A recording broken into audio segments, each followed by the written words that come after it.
할렐루야. 자, 오늘은 종료주일입니다. 종료주일, 예수님이 십자가를 담당하시기 위해서 예루살렘에 입성하시는 것을 기념하는 주일이 종료주일입니다. 예수님께서 예루살렘에 들어가시는 것이 이번이 처음은 아니에요.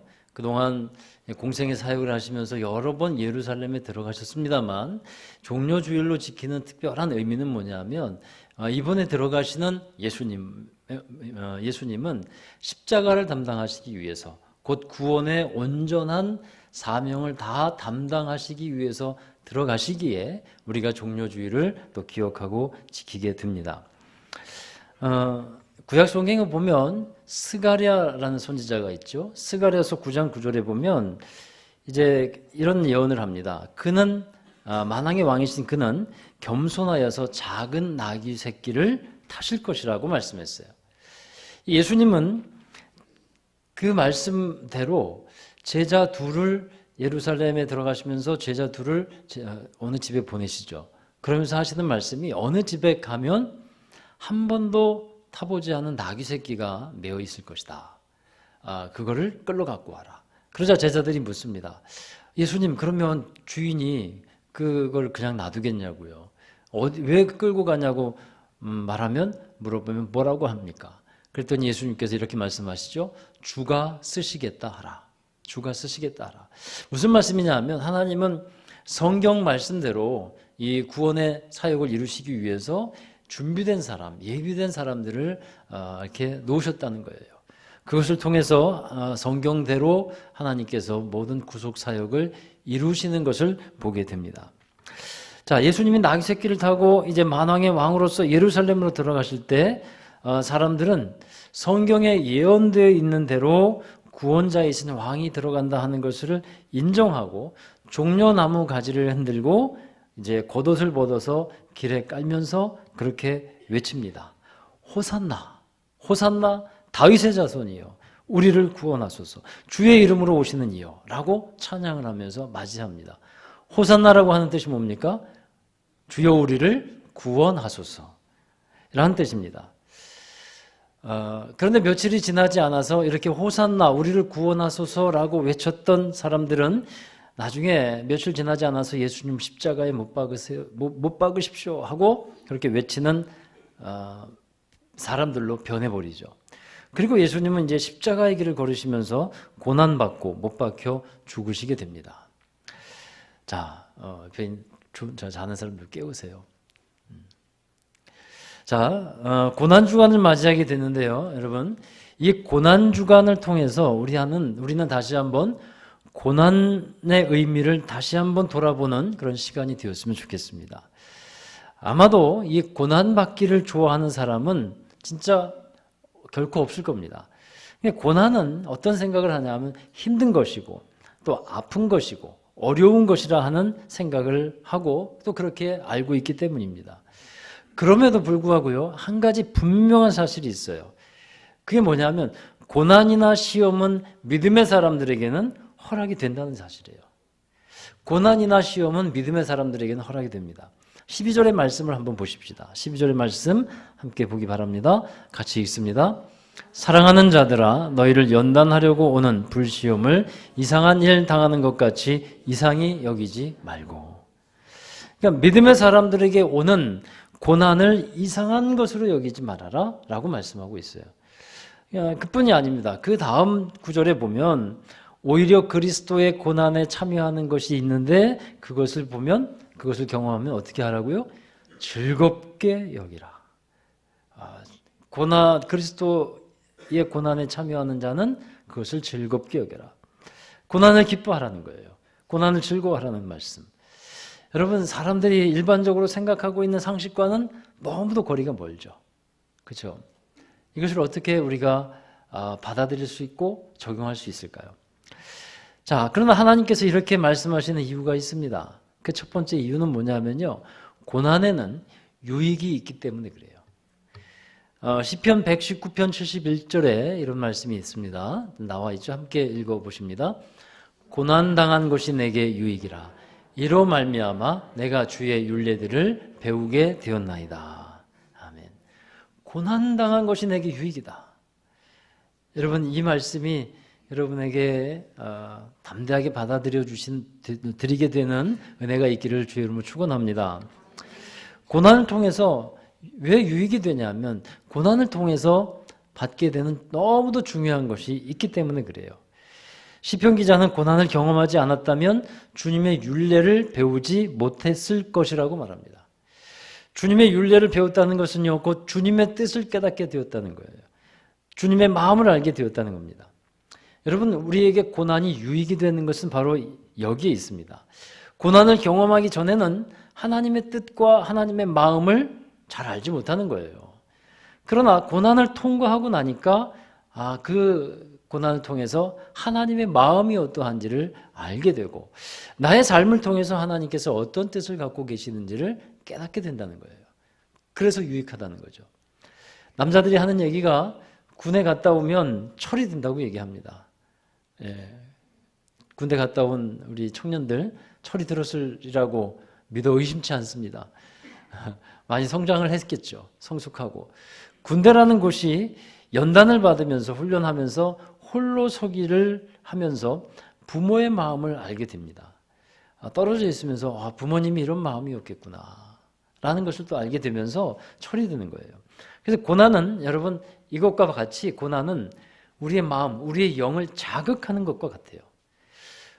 감각이 없고 죽은 것 같은 것에는 자극이 필요해요. 그래야 살아납니다. 자극을 주어서 깨어나게 해야 합니다. 우리의 영이 하나님을 자각하는 부분인데 이 영이 죽어 있거나 병들어 있을 때는 뭐가 필요합니까? 자극이 필요한 거예요. 그래서 영을 살리는 것입니다. 그 영을 깨어나게 하기 위해서 하나님은 무엇을 사용하십니까? 고난이라는 것을 사용하신다 하는 겁니다. 그래서 우리 인생 가운데서 나를 향하신 하나님의 마음과 뜻을 아는 것이 정말 중요한 것입니다. 한번 왔다가 그냥 지나가는 인생이 아니라 참된 목적이 있고 진리의 방향이 분명하고 그래서 아름다운 열매를 맺는 그런 값진 인생이 되기를 주의 이름으로 축원합니다. 우린 그런 인생을 살아야 돼요. 인생을 살면서 사람들에게 기억되는 족적을 남긴 사람들이 있습니다. 근데 우리 믿음의 사람들은 하나님 앞에서 하나님이 기억하시는 인생이 되어야 할 줄로 믿습니다. 그런 결과가 있는 삶을 살아가기 위해서는 우리 인생 속에서 무엇을 발견해야 합니까? 그러니까 사람들이 기억하게 되는 족적을 남긴 사람들이 있잖아요. 그런데 우리는 믿음의 사람들은 하나님께서 기억하시는 인생을 살아야겠다는 거예요. 하나님께서 기억하시는 인생. 그러려면 여러분 우리의 삶 속에서 하나님의 뜻을 발견하지 않으면 안 됩니다. 우리가 살아가면서 하나님의 뜻을 발견하지 못하는데 하나님의 마음을 알지 못하는데 어떻게 하나님이 기억하시는 인생을 살아갈 수 있겠습니까? 분명한 것은 하나님의 뜻을 알아야 돼요. 그래서 하나님이 기억하시는 인생이 되는데 그 하나님의 뜻을 알고 하나님이 기억하신 인생이 되게 하기 위해서 하나님이 사용하시는 것이 고난이라는 거예요. 고난. 자, 그래서 고난에는 유익이 있다 하는 것입니다. 그리고 또 두 번째로는요. 고난을 통해서 연단된 믿음이 만들어지기 시작합니다. 성경에는 믿음을 금과 같은 것이라고 비유하고 있습니다. 아주 좋은 믿음을 정금과 같다, 순금과 같은 믿음이라고 얘기를 하고 있죠. 되게 사람들이 금을 좋아합니다. 여러분 금도 좋죠, 그죠? 안 좋으신가 봐요. 역시 물질적이 아니고요. 우리는 신령합니다, 그죠? 난 좋은데 금도 14K가 있고 18K가 있고 24K가 있고 또 순금이 있죠, 그죠? 순금이 가장 좋은 거겠죠. 근데 왜 사람들이 금을 좋아할까요? 그렇죠. 금은 변하지 않기 때문에 좋아하는 거예요. 하나님이 좋아하는 사람도 어떤 사람입니까? 순금과 같은 사람, 곧 변함없는 믿음으로 살아가는 사람인 줄로 믿습니다. 여러분 금이 시간이 지나면서 변한다면 그거는 가짜입니다.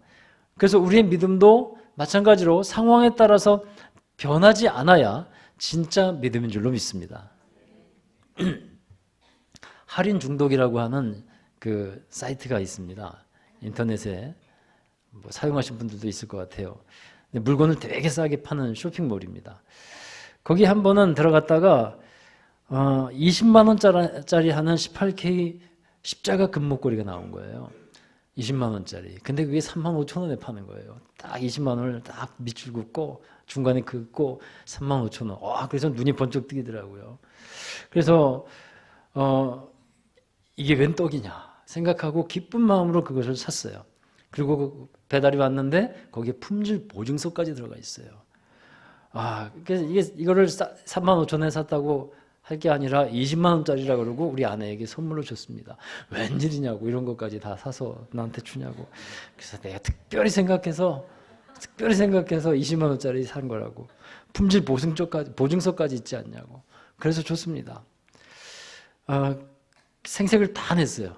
근데 이제 그게 한 1년 지났나. 근데 며칠 전에 우리 아내가 그 목걸이를 내미는 거예요.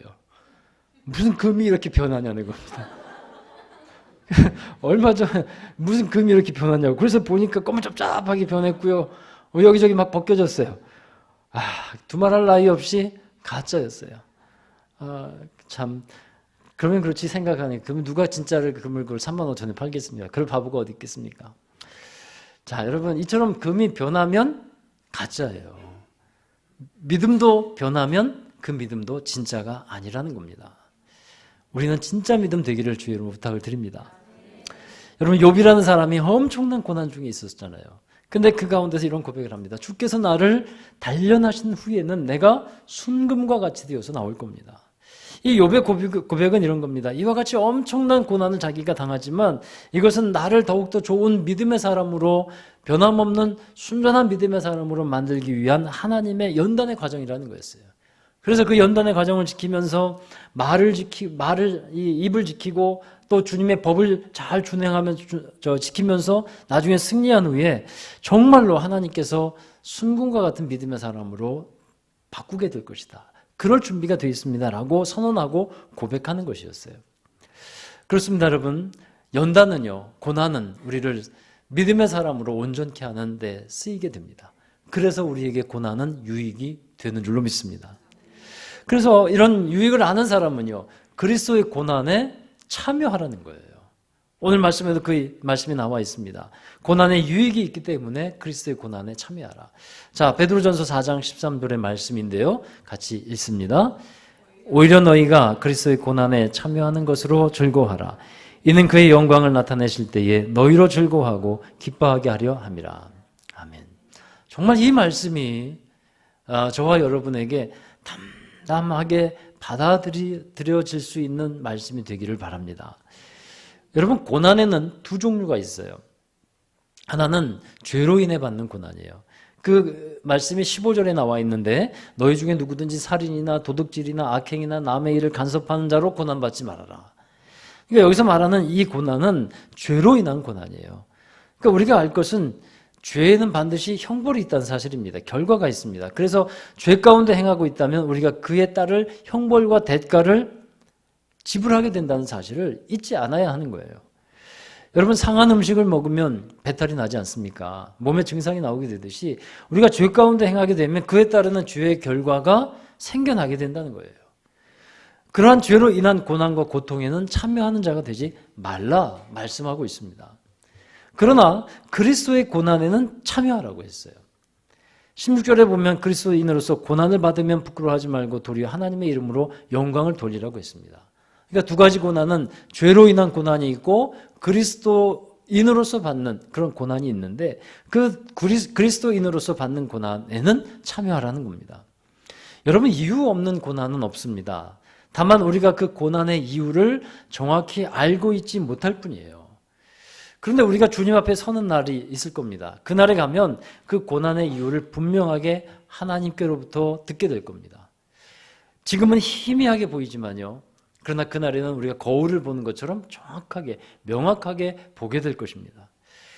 그리스도인으로서 그리스도의 고난에 참여한 사람들에게 분명한 것이 하나 더 있어요. 그것은 하나님은 축복과 은혜를 고난이라고 하는 포장에 싸서 우리에게 주신다는 겁니다. 할렐루야. 그래서 고난을 가장된 축복이라고 말을 하기도 합니다. 가장된 축복. 한번 따라 하십시다. 고난은 가장된 축복이다. 그렇습니다, 여러분. 우리가 주님 안에서, 우리 죄로 인한 것 말고 주님 안에서 받는, 신앙생활하면서 받는 어떤 고난이나 시험이나 십자가 이를 담당하는 일이 있다면 여러분 그렇게 믿으셔야 돼요. 이것을 담당하고 난 후에는 하나님께서 반드시 은혜를 주실 것이다. 어떤 일로 말미암아 문제로 말미암아 기도하게 하시잖아요. 기도하게 하시는 이유가 있는 거예요. 기도 후에는 반드시 하나님께서 응답하여 주시는 축복과 은혜가 분명히 있음을 또한 우리는 믿어야 할 것입니다. 예수님은 고난의 시간을 통과합니다. 그리고 부활의 영광에 이르셨어요.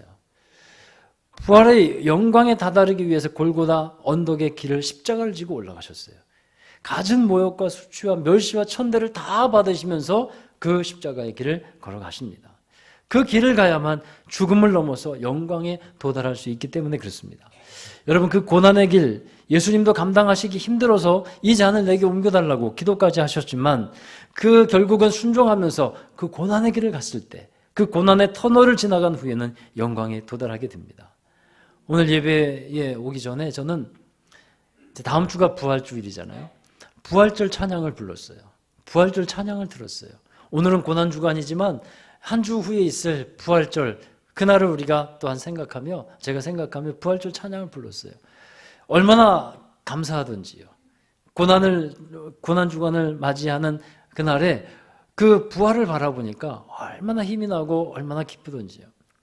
사랑하는 여러분, 고난 뒤에 은혜가 있고 고난 뒤에 영광이 있습니다. 하나님은 축복을 그 고난이라는 포장지를 싸서 우리에게 주시는 겁니다. 그것을 잘 감당하는 저와 여러분 되기 바랍니다. 그 다음에 그리스도의 고난에 참여한 사람은 하나님의 공의로움을 생각하라는 거예요. 그리스도의 고난에 참여하는 사람들에게는 한 가지 위로가 되고 소망이 되는 것이 뭐냐면 하나님은 공의의 하나님이시라는 겁니다. 여러분 공의라는 것은요, 죄와 상을 분명하게 구분하여 주시는 하나님의 성품을 말하고 있어요. 죄에 대해서는 분명한 형벌이 있고 잘한 것에 대해서는 분명한 상급이 있는 것입니다. 사실 우리가 바라보고 있는 이 십자가가 하나님의 사랑과 공의를 나타내는 장소입니다. 우리가 하나님을 믿을 때 사랑의 하나님을 믿고 싶잖아요. 또 그 사랑의 하나님을 좋아합니다. 우리가 잘못을 해도 용서해 주시고 덮어주시고 괜찮다고 해주시는 사랑의 하나님을 우리는 믿고 있습니다. 또 그렇게 믿고 싶습니다. 그 사랑의 하나님을 더 좋아하는 경향이 있습니다. 그러나 여러분, 하나님은 공의의 하나님이라는 것을 잊지 않아야 합니다. 사랑의 하나님과 동시에 공의의 하나님이십니다. 십자가에서 그 공의를 이루셨어요. 죄인인 우리가 죄의 값에 해당하는 형벌을 받을 수밖에 없습니다. 그게 죽음이에요. 그런데 우리가 대신 받아야 되는 형벌을 예수님께서 받으시면서 죽으셨다는 겁니다. 이 십자가의 죽음을 통해서 하나님의 사랑도 나타내셨고 하나님의 공의를 이루셨다는 사실입니다. 이러한 공의의 하나님의 속성은 지금도 변함이 없는 거예요. 그래서 17절에 여러분 한번 보십시오. 거기에 보면 하나님의 집에서 심판을 시작할 때가 되었나니, 하나님의 집에서 심판을 시작할 때가 되었나니, 하나님이 결산하자고 할 때가 가까이 왔다는 겁니다. 그러면 우리는 하나님 앞에서 벌거벗은 것처럼 나타나게 될 거예요. 숨길 것이 아무것도 없어요. 그때 공의의 하나님이 우리를 재판하신다는 겁니다. 여러분, 예수님은 우리에게 보혜사 성령님으로 함께 하신다는 말을 해요. 보혜사라는 게 무슨 뜻입니까? 말하자면 변호사라는 뜻이에요. 변호사. 그러니까 사탄이 우리를 계속해서 참소합니다. 내가 이런 죄를 지었고 내가 이런 나쁜 사람이고 그렇게 참소를 계속합니다. 그때 성령님은 우리 옆에 계셔서 우리를 변호해 주고 계신다는 거예요. 이 사람이 죄를 진 것은 맞지만 내가 그 죄를 다 담당했다. 까불지 마라. 내가 다 죄값을 받았다. 이렇게 변호해 주고 계신다는 겁니다. 그러나 여러분, 우리가 하나님 앞에 서는 날은요, 변호사가 없어요. 왠지 아십니까? 예수님이 재판장이 되시기 때문입니다. 변호사로 계셨던 예수님이 그날에는 재판장이 되시는 거예요. 우리 디모데후서 4장 7절, 8절 한번 읽어보십시다. 같이 읽습니다.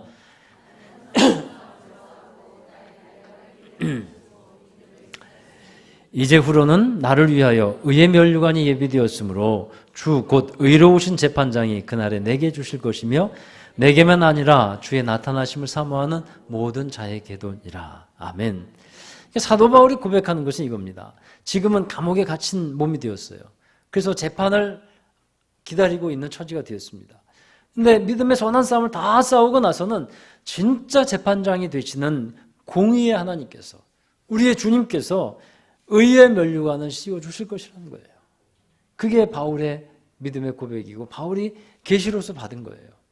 여러분, 이러한 공의의 하나님이 계시기 때문에 믿음의 사람들은 주님을 위해서 받는 것도, 고난받는 것도 기꺼이 감당할 수 있는 것입니다. 더 나아가서 그 고난을 기뻐할 수 있는 거예요. 고난에 참여합니다. 십자가를 기꺼이 감당합니다. 이거 왜냐하면 공의의 하나님을 알고 있기 때문에 그래요. 사실 주님을 위해 고난을 받는 것을 보면 세상적인 관점으로 보면 이해가 되지 않을 겁니다. 힘들게 예수님을 믿는 것에 대해서도 사람들은 이해를 못할 거예요. 사실 편안하게 또 힘들지 않게 신앙생활하는 길이 많이 있습니다. 편안하게 신앙생활하는 길이 많이 있어요. 얼마든지 우리가 편안하게 신앙생활을 하려면 할 수 있습니다. 가고 싶을 때 가고 쉬고 싶을 때 쉬는 신앙생활이 나의 선택이기 때문에 얼마든지 할 수 있습니다. 그러나 여러분, 내가 하고 싶을 때 하는 것, 정말 여러분 자신을 신뢰하실 수 있을까요? 매번 예배 시간이 되면 우리 사람의 마음이 주님을 찾으려고 할까요? 예수님은 매번 우리를 찾으십니다. 계속 만나고 싶어 하시고 기다리시는데 우리 마음이 스스로 주님을 찾으려고 할까요? 여러분, 사람은 금세 실증을 냅니다. 또 싫어지기도 합니다. 그래서 무엇이 필요하냐면 일부러라도 우리 자신을 어떤 틀 안에 구속시키는 게 필요한 거예요. 그게 율법이 아닙니다. 자신을 하나님 앞에 바르게 세우고자 하는 것이고 다니엘처럼 뜻을 하나님께 정하는 자기의 표현이고 지혜가 되는 거예요. 교회에 등록하지 않고 얼마든지 신앙생활을 할 수 있습니다. 그런 사람들이 굉장히 많습니다. 왜 등록을 안 합니까?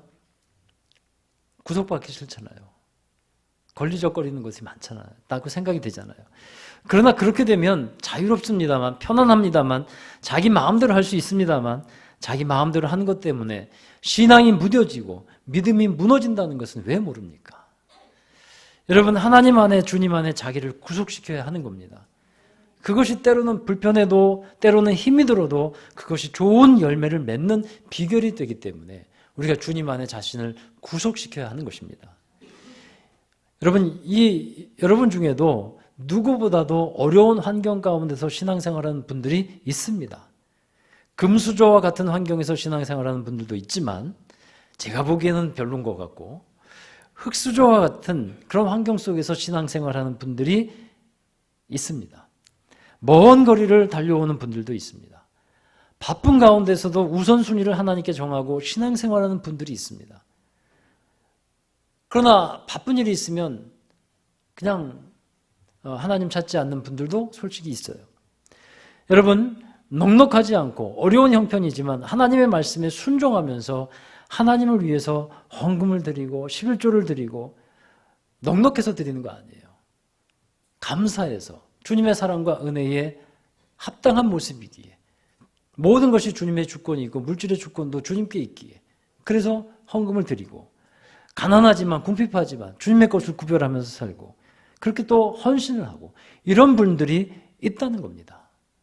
여러분, 공의의 하나님은 그 모든 것들을 기억하시고 알아주시고 마침내 더 귀하게 만드시고 갚아주신다는 것을 믿습니다. 고린도전서 3장 12절에서 15절의 말씀인데요, 한번 이 부분을 주의 깊게 한번 읽어봤으면 좋겠어요. 자, 한번 읽어보시죠.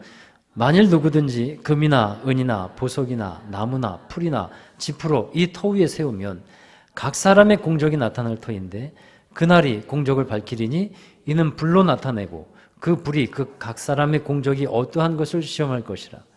만일 누구든지 그 위에 세운 공적이 그대로 있으면 상을 받고 누구든지 그 공적이 불타면 해를 받으리니 그러나 자신은 구원을 받되 불 가운데서 받은 것 같으리라.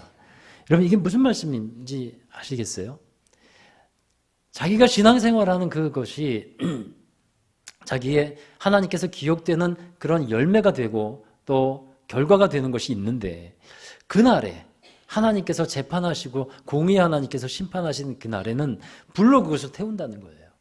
근데 그 불에 태워서 없어지는 것은 그것은 아무것도 아니고 그것이 남아있으면 상을 받게 된다는 겁니다. 어떤 것이 남아있게 될까요? 풀과 나무 이런 것은 없어지는 거예요. 그러나 정말 귀한 믿음으로 금과 같은 것들은 남아있게 되는데 그런 것은 하나님께서 상을 베풀어 주시겠다고 분명히 말씀하고 있는 겁니다. 공의 하나님을 말씀하고 있어요. 자, 여러분, 그래서 우리는 고난도 나에게 유익이다. 고난도 기뻐할 수 있는 겁니다. 공의 하나님을 알고 믿고 있기 때문에 그렇습니다. 그리고 마지막으로는 이러한 고난에 참여하고 있는 사람들이 가져야 할 한 가지 믿음이 있습니다. 한번 따라 하십시다. 이 또한 지나가리라. 이것이 이 세상에서 살아가고 있는 모든 삶은요, 결국 다 지나가게 될 겁니다. 좋은 것들도 지나갑니다. 안 좋은 것들도 지나갑니다. 힘든 일도 지나가고 괴로운 것들도 다 지나갑니다. 그리고 나면 새로움을 맞이할 때가 찾아오게 된다는 거예요. 이러한 일들을 알고 있는 사람들은 참 지혜로운 고백을 하게 되는데 이 또한 지나갈 것입니다 라고 고백하면서 인내하면서 기다리면서 살아가게 됩니다. 이 또한 지나가리라는 이 말이 성경에는 나오진 않아요. 그러나 성경에 이러한 의미로 쓰여져 있는 구절이 하나 있습니다. 고린도후서 4장 17절 18절 우리가 잠시 받는 환난에 경한 것이 지극히 크고 영원한 영광에 중한 것을 우리에게 이루게 함이니 우리가 주목하는 것은 보이는 것이 아니요 보이지 않는 것이니 보이는 것은 잠깐이요 보이지 않는 것은 영원함이라. 이 땅의 것이 지나가면 하늘에 새로운 것이 오게 됩니다. 이 땅에서 주님을 위한 고난에 참여하고 기쁨으로 나아간 사람은 하나님께서 주실 새로운 영광에 참여하게 될 줄로 믿습니다. 여러분, 고난이 내게 유익이라. 그리스도의 고난, 그리스도인으로서 받는 고난 기뻐하며 오히려 감사하며 참여할 수 있는 담대한 믿음의 사람 되시기를 주의 이름으로 축원합니다. 기도하겠습니다. 하나님, 은혜와 사랑에 감사드립니다. 우리에게 허락되어진 그 귀한 믿음, 하나님 정금과 같은 믿음으로 순전한 믿음으로 나아가게 하여 주시고 때로는 연단과 고난을 통해서 우리를 단련시켜 주실 때 하나님 그 모든 것들을 기쁨으로 또 감사함으로 잘 받으며 인내로 견디게 하여 주셔서 하나님 나라의 귀하고 복된 것으로 기억되는 믿음의 사람들이 되게 하여 주시옵소서. 주님을 위해서 무엇을 할까? 늘 우리가 주님께서 베풀어 주시는 은혜와 사랑을 어떻게 보답할까 늘 고민하며 주님을 위해 기쁘게 할 것이 무엇인지를 늘 생각하며 살아가는 저희들이 되게 하시옵소서. 감사하며 예수 그리스도의 이름으로 기도하옵나이다. 아멘. 이 시간에는 우리 주님의 고난을 생각하시면서